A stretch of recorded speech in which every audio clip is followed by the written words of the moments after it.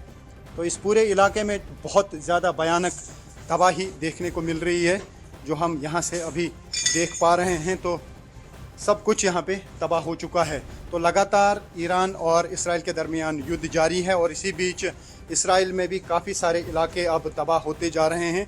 काफ़ी जगहों पे जो है इस तरीके का डैमेज देखा जा रहा है। और ये देख सकते हैं आप, ये इस घर का बेडरूम है और यहाँ पे भी सब कुछ तबाह हुआ है क्योंकि शिद्दत बहुत ज़्यादा इस मिसाइल की रहती है और जब मिसाइल कहीं पे फटता है तो काफ़ी सारे इलाके को अपनी लपेट में ले लेता है और काफ़ी सारे इलाकों में यही हाल फिर देखने को मिलता है। तो ये आप देख सकते हैं ये हाल है इन घरों का इस वक्त जो मिसाइल अटैक की वजह से पूरी तरह से तबाह हो चुके हैं। और ये बड़ी खबर भी आप तक पहुंचा दे, ईरान के फॉक्स न्यूज एजेंसी का बहुत बड़ा दावा सामने आया है। ईरान के निशाने पर एलन मस्क की स्टारलिंक है, स्टारलिंक सैटेलाइट इंटरनेट सेवा पर हमला यहां पर करेगा। ये बड़ी खबर आप तक पहुंचा रहे हैं ईरान के फॉक्स न्यूज एजेंसी का ये दावा यहां पर सामने आया है। ईरान के निशाने पर एलन मस्क की स्टारलिंक है, यानी कि बड़ा नुकसान, बड़ा हमला करने की ये पूरी तैयारी सैटेलाइट इंटरनेट सेवा पर यहां ईरान जो है वो हमला कर सकता है। बहरीन, यूएई और कुवैत में स्टारलिंक है और ऐसे में हमला यहां पर किया जा सकता है। ये दावा यहां पर ईरान के फॉक्स न्यूज एजेंसी की तरफ से किया जा रहा है। देखिए स्टारलिंक एलन मस्क की कंपनी या स्पेस एक्स के जरिए यहां पर संचालित की जाती है, जो कि उपग्रह आधारित एक इंटरनेट सेवा है। जैसे दूर आज ग्रामीण या फिर इंटरनेट की इसे एक वो तूफानी रफ्तार कही जाती है, जिसे लेकर कई प्रोजेक्ट्स अब भी जारी है। और मौजूदा वक्त में जहां जहां ये है वहां पर देखिए किस तरह से अब बड़े हमले की तैयारी यहां पर नजर आ रही है। वहीं लेबनान में इजरायली सेना ने एक गाड़ी को निशाना यहां पर बनाया है। वॉर ब्रेकिंग अब तक पहुंचा दे, आईडीएफ ने टारगेट कर सड़क पर गाड़ी को उड़ा दिया। आईडीएफ के हमले में गाड़ी के परखच्चे उड़ गए, चारों तरफ देखिए किस तरह से आग लग गई है। मौके से तस्वीर भी इस वक्त आपके सामने, बताया जा रहा है कि ये आईडीएफ का हमला है जिसके टारगेट पर अब देखिए किस तरह से ये गाड़ी आती है और गाड़ी के परखच्चे उड़ जाते हैं।